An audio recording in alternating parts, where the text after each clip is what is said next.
Eto, punta tayo muna dito. Gusto ko ito pag-usapan kasi ano ito eh. Trending ito.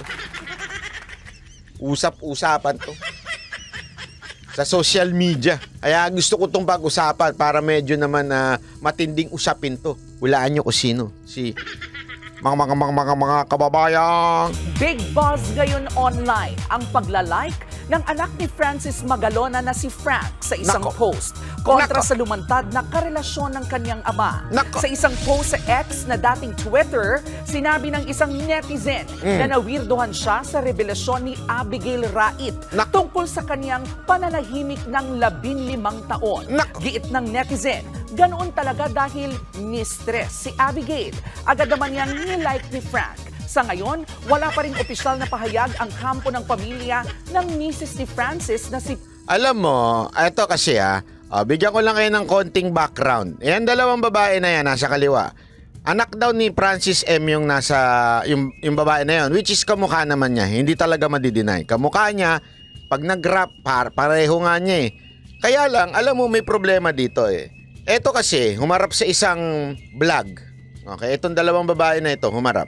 At sinabi, binibenta yung t-shirt ni Francis Magalona.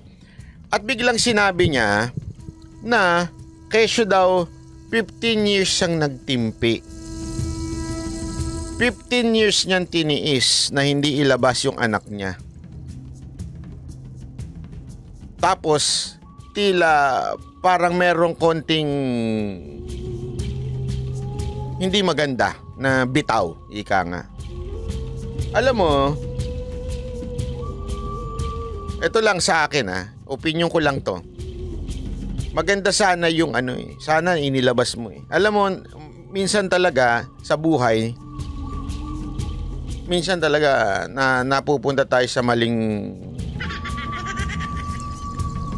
Kasi kahit anong gawin ninyo, mali pa rin eh. Mali pa rin, kahit palibalik ta rin ninyo, sabihin mo nang minahal ka talaga ni Francis M. Talagang kasi sabi niya, mahal daw talaga siya talaga yung mahal, ganyan-ganyan. Pero mali eh. Diba? Kahit pabaligtarin mo, may pamilya yung tao. Hindi mo naman siguro, una-una, pasensya ka naman, madam, hindi po kita kilala, huwag kang magagalit, huwag ka sanang ma-offend. Pero siguro naman, alam mong may asawa yung tao. Kasi kilala naman si Francis M. no, na may asawa. Lagi niya kasama sa gig yung si Pia eh. Kahit to ako eh, alam mo yun, imposibleng hindi nyo alam na may asawa. Ibig sabihin, pinatulan nyo yung tao na may asawa.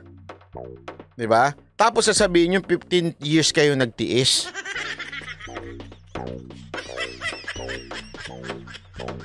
Kaya tuloy nung may nagsabi diyang, may isang netizen na nagsabing homewrecker. So, 15 years ka kasing ganito. Nag-like daw yung original na sa family ni Francis M. Nag-like daw doon sa post na yon. 'Di ba? Ang akin lang, kung gusto mo sumikat yung anak mo, sana sa maganda. Hindi ko naman sinabing hindi maganda yung ginawa ninyo. Pero may pamilya kasi. May pamilya kayong masasaktan. Walang kaalam-alam yung pamilya na yon. Tapos pangalawa, wala na rin yung lalaki. Diba? Paano niya pa madidepensahan yung mga pangyayari? Hindi mo inisip na may anak talagang original? Diba? May original na anak yung pamilya eh. Sana inisip niyo man lang na, sige, eto pwede mo namang sabihin na kami po ay, hindi naman natin sinasabing wag niya sabihin. Okay, karapatan mo yan. Karapatan mo umibig ng mali. O, diba? Tapos biglang eto yung kesa na alam nyo, sabi kasi nila magaling daw talaga mag-rap tong babae. Eh di sana kung magaling naman pa lang siya mag-rap. Tapos sabi pa, mamaya may papakita akong interview. Sinabi pa nung isang mitoyo, yung vlogger na isa pang, sana hindi naman live yun. Sana hindi mo na lang nilabas. Sa totoo lang, yung may toyong vlogger na, yung boss toyo na vlogger na yun. Sana hindi mo na lang nilabas. Kung may respeto ka sa family nung isa. Honestly kung may respeto ka at hindi mo inisip, magte-trending tong video ko. Mukha ka kasing viewer. Mukha kang views. Yan ang totoo. Nagpaalam daw siya kaso di nag-reply kaya nailabas na. Uy, gago pala eh. Sorry ah. Pasensya ka na, Boy Toyo. May toyo ka talaga siguro. Hindi ako nagtatanong lang sa'yo, Boy Toyo ah. Kasi hindi mo ba maisip na may masasaktan kang pamilya? Kung nasa tamang kaisipan ka, kung alam mong may masasaktan, alam mong mali eh. Una-una, alam mo, eto this is not just morally wrong. This is legally wrong. May asawa eh. Legal yung asawa, tas biglang merong isa. Oh, sabihin na natin, patay na naman na yung lalaki. Gayong pa man, hindi maganda. Gusto mo sumikat sa pamamagitan ng pagsira at pananakit ng ibang pamilya? Tapos ang sagot niya, negosyo lang naman daw. Eto, papakita ko sa inyo ha. Kaya ako naiinis dito eh. Pasensya na ha. Ako maiintindihan ko pa yung anak. Kung sakaling yung anak ng isa, yung si rapper, yung babae, maintindihan ko pa kung magkaroon siya ng damdam kasi hindi siya kasali sa eksena eh. Parang lumabas lang siya ng mali. Diba? Kung masaktan siya at mangingi siya, mag-demand siya sa magulang niya, karapatan niya yun.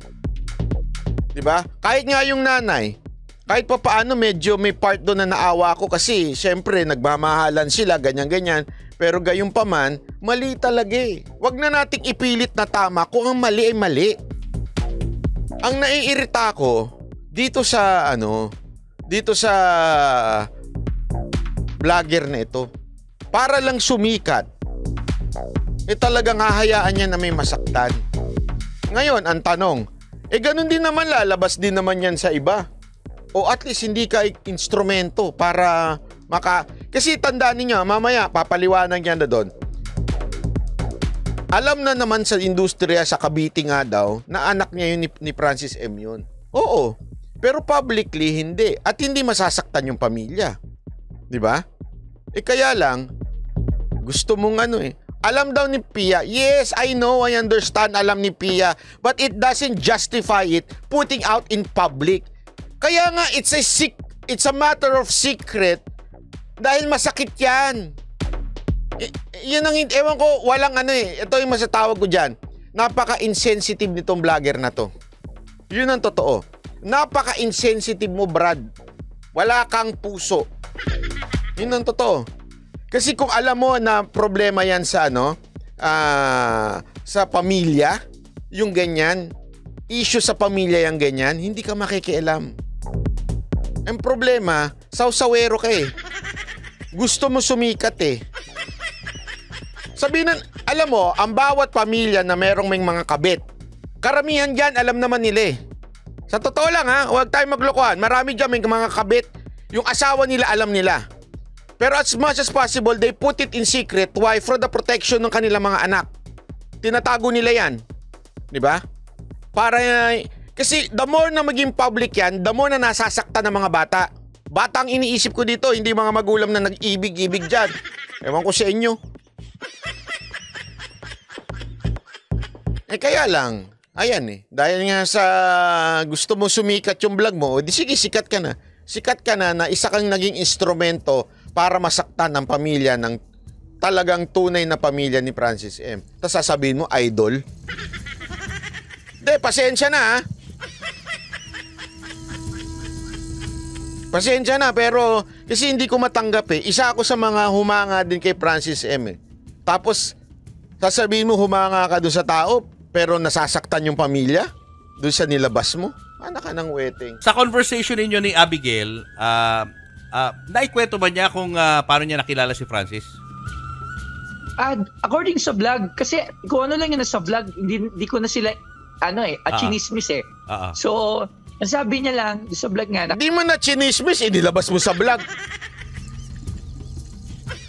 Brad, wag tayo magpaka-plastikan dito, Brad. Wag tayo makipagplastikan. Na parang inosente yung dating mo, nagulat ka lang, tapos inilabas mo sa... You have the chance not to put it out. Hindi naman live yun eh. Kaya lang, sayang kasi vlog din yung content. Di ba? Oh. Kilala sa Itbulaga number, Pinoy number, tapos, ayun na. Halos hindi rin naman siya nagkwento kasi hindi rin ako nagtanong. Hindi mo na piniga. Respeto din. Ayoko na rin. Respeto? Pinaglululoko mo kami, Brad. Kung meron ka talagang respeto sa pamilya, nung idol mo at idol ko na si Francis M, sana hindi na lang ikaw naging instrumento. Kaya lang, sayang yung content mo, di ba? Sayang yung views mo. Oh. Pakialaman ko ano yung past nila. Nagsabi lang na yun. Alay ko tinatanong, si V, kaibigan, salamat po. Baby girl, ang ganda niya. Yung mas inano ko pa yung anak ni Sir Francis kasi ano yun, anak yun ni Sir Francis Kumbaga, the royal blood runs to the kids' veins di ba? So, mas interesado ako dun sa kay Cheska. Mas interesado daw sa kay Cheska. Alam ko. Mahilig ka sa maputi In fact, rapper nga Rapper din. Oo, di ba? Rapper din. Just like yes, kung makikita niyo siya personally, matutulala kayo. Galing mag-rap Ganda ba? Batang-bata? Yung totoo.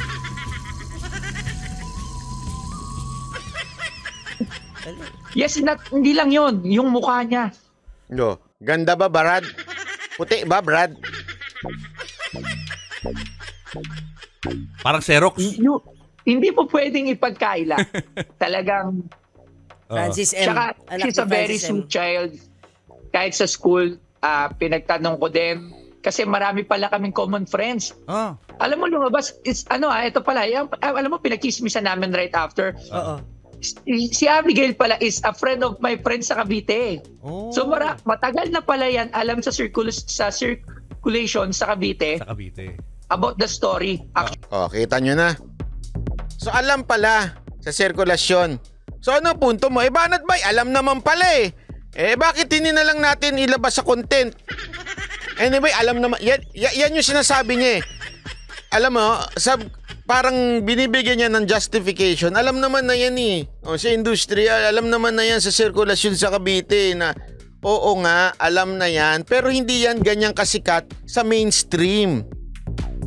Alam mo, kung talagang meron kang respeto dun sa rapper na si Francis M, alam mo yun, pasintabi ka. Alam mo kasi maraming sikreto sa mundo na ito, lalo na sa mga family matters, na hindi na inilalabas. Alam mo yun, bakit? Kasi may mga tatamaan, masasaktan na mga anak. May mga ganun Ewan ko, napaka-insensitive mo, Brad. Yung totoo lang walang biro. Napaka-insensitive mo. Isipin mo yun, publicly, sige sabihin na natin alam ng mga tao, di ba? Open, ayan, tinatawag na open secret. Pero minsan, as much as possible, hindi yan ginagawang public. Kasi nga, nasa news ngayon, nasa news na, di tuwan-tuwa ka. Benta yung content mo, di ba? Hindi dapat yan, di ba? Sana, wag nating anuhin yan. Sorry, pero hindi ko alam. We had siguro halos 10 friends ko.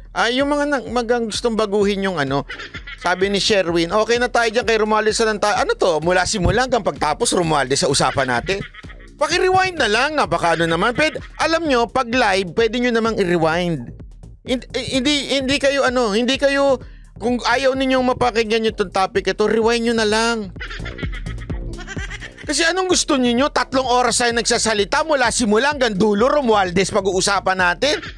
Pambihira naman. Hindi po ako si Libayan na lahat ng topic niya si Tulpo. Hindi ganun. Ang tunay na vlogger. Huwag ganun. Dapat lahat mag-uusapan natin. Pambihira. Pwede nyo namang i-rewind Kung gusto siya si Romualdez, rewind nyo. Ulit-ulitin nyo yun. Di ba? Sabi tuloy ni Ann Harot, nakikinood na nga lang, nagre-reklamo pa. Huwag ganun. Na friend niya at the same school, which is Erlich. Doon din nag-aral yung kapatid ko. So, ang nangyari, ngayon lang nalaman, pero dapat, ang dami na palang nakakaalam din. Kumbaga common knowledge, no? Common knowledge yung sa lugar nila. Yes, oo. Tsaka, bago siya mag-upload sa akin, nag-perform siya sa isang gig sa Cavite. In-upload din na anak ni Sir Francis. So, ganun din siya pag ginag-upload. Hindi lang siya nabibigyan ng... So justifiable yung ginagawa mo. Parang ganun ba, Brad? Attention. Hindi, alam mo, eto lang linawin ko lang na mabuti. Wala naman pong bawal sa ginawa ni Boy Toyo. Wala ring masama sa ginawa ni Boy Toyo. Okay? Malinaw yon. Pero ang akin lang, minsan talaga ang mga vlogger sa Pilipinas, wala nang pakialam kung hindi yung paano sila kikita, paano sila magkaka-views. It doesn't matter to them what will happen after their vlog. It doesn't matter to them kung sino masasaktan nila, tatamaan nila after their vlog. Importante sa kanila, views, views, views. Yan ang tinatawag nating mga vlogger na for the views. Yan ang binabanata natin dito sa channel na to. Ha? Hindi ako, nililinaw ko lang. Wala akong personal na galit dito sa tao na ito. Kaya lang, alam nyo, pagpasensya nyo na, intense ako pagdating sa mga vlogger kasi nasisira yung magandang... Tandaan ninyo, sa kaalaman ng iba, nagsimula talaga ito kung maaalala ninyo nung panahon na ang mga vlogger ay matitino pa. Yung halimbawa niyan, sila Kong TV pa, marami niyan, marami mga vlogger na matitino na magaganda. Isa sa mga hinahangaan ko si Ong, di ba?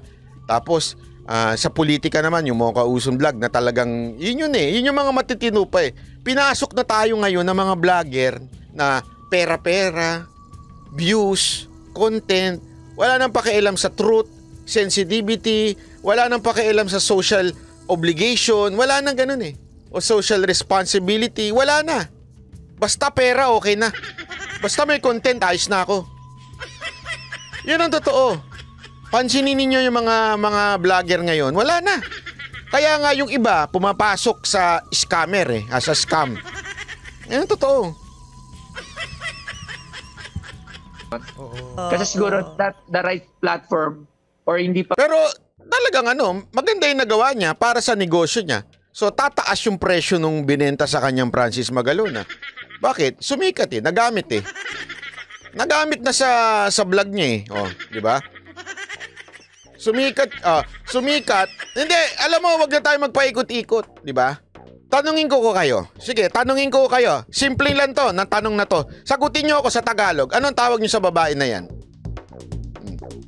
Nung panahon na may asawa si Francis M, tapos may karelasyon siya sa babae na yan, anong tawag niyo? Sige nga, kayo na sumagot. Di ba masakit pag pinakinggan mo sa Tagalog? Masakit. Bunga nung ganong relasyon yung anak. Sa tingin mo doon sa pamilya, hindi masakit yon? Na yung tatay namin merong? Hindi ko nasasabihin. Bakit? Masakit Di ba? Masakit yun Hindi mo nararamdaman yun? Na yung ama namin, patay na, nalaman namin, naibulatlat sa buong mundo na supposedly ang ganda ng imahe ni Francis M. King of Rap. Tapos ngayon, meron? Meron pala. Sa Tagalog, Diba? Sagutin nyo yung tanong ko. Wag na natin Englishin. Itagalog na natin. Kasi kung nasa tamang kaisipan ka at wala kang toyo sa utak, isipin mo na mabuti to Kung nasa katamang kaisipan ka at wala ka may toyo sa utak, ano yung nangyari na yun? Na sana nandun na yung imahe ni Francis M. Okay na King of Rap ng Pilipinas yan Tapos ano usapan ngayon sa social media? Meron pala siyang ako. Totoo. Tanong mo pa. Tapos ngayon, tinitingnan ngayon, ano ba itsura ni Pia? Ano ba itsura nung dati niyang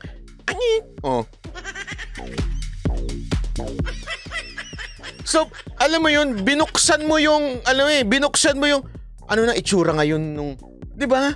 Bakit kaya nagustuhan niya? Buti na lang, anak niya. You understand what I mean? Kasi nga, you are so insensitive. Brad, napaka-insensitive mo. Hindi hindi ko sinasabing mali ginawa mo ha. Napaka-insensitive mo lang para sa views ng iyong channel. Yan ang totoo. Diba? Sana kung hindi mo pinagamit yung sa channel mo, di sana hindi masyadong na kung mabulgar man sa iba, at least yung iba ang naging instrumento, hindi ikaw. Kaya lang, again, wala namang masama sa ginawa mo. Wala namang illegal sa ginawa mo. Okay lang yan kasi for the views ka Masyadong malaki yung mileage. So, yung nangyari sa akin, it was talagang surprisingly, kahit ako na-shock din talaga ako. Pero alam ko naman din talaga na magiging ganito to dahil kasi kahit ako mismo sa sarili ko na-shock ako Oo. Alam mo pala talaga magiging ganun. Pero tinuloy mo pa rin. Idol si Sir Francis. Pero never ko na kinondem yung tao kasi para sa akin, lahat naman nagkakamali, lahat naman pwedeng magmahal. So, hindi ko sinasabi na i-tolerate or... Pasensya na. Ito lang masasabi ko. Hindi ako nagmamalinis. Hindi ako nagmamalinis na ganito, something like that. Pero I just hate that we make things wrong or immorally wrong na okay lang. I will not judge. It's wrong. Pasensya na, bumababa na talaga ang values nating mga Pilipino. We justify it na as if it's okay na talaga ganun nagkakamali tayo ganun. We justify it.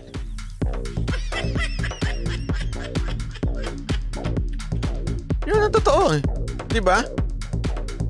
Instead of calling out, kasi alam mo, ganyan talaga ang mangyayari pagdating ng panahon. Yung mga mali, ipagpipilitang tama, i-justify na tama. Tapos pag pinuna mo sila, iisipin pa nila pa-righteous ka o di kaya pabanal-banalang ka. Ganun That would be the situation in the last days. I'm telling you now. Sa akin, ang mali ay mali. Diba? Ang mali ay dapat tawaging mali. Hindi dapat ito gino-glorify na as if everything is okay. Hindi ganun. Brad, mali May family Tapos sasabihin mo, wag na tayo magpalusot. Pasensya na, ako malalim ang ko pagdating sa ganyan. Ang mali, tapos na natin ang usapan doon. Yun na yun Ngayon, hindi dapat sisihin yung anak. Tama. Kaya nga dapat very careful tayo in approaching this kind of issues. May masasaktan ba? May tatamaan ba? Isipin natin, instead of mabebenta ba itong damit na to? Mabebenta ba itong video ko? Magkaka-views kaya itong content ko na to? Instead of thinking of that, bago ka maglabas, may masasaktan ba dito? Tama ba na masaktan itong pamilya na ito? Tama ba na malaman ng buong mundo na merong tatay namin? Diba? Hindi mo inisip yun? O talagang sadyang walang value sa isip mo? Sorry Ayan, ang ganda na sinabi nito. Madaling sabihin magbubuon kasi hindi tayo ang mga anak ni Francis kay Pia. Alam mo, hindi kasi nila alam yan Maniwala kayo sa akin, yung mga taong mabababaw sa mundo na to, hindi alam yan. Sorry pasensya na. Yung mga vlogger na walang alam at mababaw sa mundo na to, hindi alam yung mga tungkol sa pamilya. Lalong-lalo na pag may masasaktan.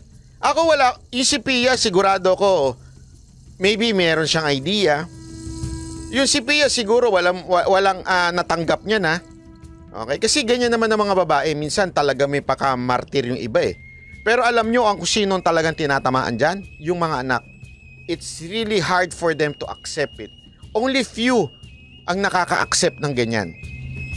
Kaya sana, let's be sensitive in dealing with it. Especially pag yung tatamaan is public. Diba? I mean, public person. supportahan yung mga ganong bagay. Pero we do not know the real story behind that eh. True. So, hindi natin pwedeng i-judge. Wala ako sa katayuan para i-judge kahit sinong tao. Hindi lang sa issue na to. Ako never kasi ako naki-judge sa kahit anong issue. So, sa akin business lang. Ayun. Talaga naman, sa iyo business lang. Correct ka. Mukha kang business eh. Mukha kang negosyo eh. Sabi nito ni Lance, actually pwede po silang makasuhan ng Magalona family. There's a law called discretion. Alam ko yan, discretion of the dead. Ewan ko kasi medyo kung papasok yun dun eh. Hindi yung kakasuhan yung vlogger Ewan ko kung pwede rin. I'm not sure. Pero doon sa babae, possible. Hindi ko alam. Pero alam ko yung sinasabi mong discretion of the dead, yung pagka siniraan or something yung isang taong patay na, ganyan. Hindi ko masasabi kung yan ba ay nasiraan, nasira yung kanyang imahe. Hindi natin yan. Hindi ko alam kung papasok yan dyan. Tanong natin sa mga abogado. Pero ganun pa man, ang punto ko dito kasi, ako talaga, yung pagiging responsible ng mga vloggers. Sabi ko sa inyo, marami talagang vloggers, not just in politics, medyo may pagka-irresponsable pagdating sa, kasi pera-pera content. Lumabas naman sa bibig niya negosyo lang, di ba? Obvious ba? You just don't care. Kaya nga sabi ko sa kanya, wala naman siyang mali. Yung Boy Toyo, wala naman siyang mali. Kaya lang, doon mo makikita yung karakter niya na ano lang siya. Basta sa kanya may content siya, wala na siyang pakialam kung may masaktan o wala. Diba? Desecration. Sorry, hindi discretion. Pasensya na! Desecration of the dead. Hindi, tama ka, Garski. Doble nakita niya. Oo, yan ang talaga. Yan ang sigurado. Negosyo nga lang, kayo naman. Negosyo yan, di ba? Kumita na siya. Ayos. Wala na. Mas matataas niya pa yung niya. Yung kanyang channel. O sikat ka sa ganyan. Ganyan talaga. Sabi nito, businessman si Boss Toyo kaya wala siyang pakialam basta kumita siya. Ganun naman talaga yung mga ganyang vlogger Pera-pera lang Basta kumita, ayos na sa kanila. Kahit makasakit, okay lang. Kahit medyo may tatamaan, okay lang. Basta may pera. Basta may kita. Banat bay, baka po after 15 years may mag-reveal na anak ni... wag ganun.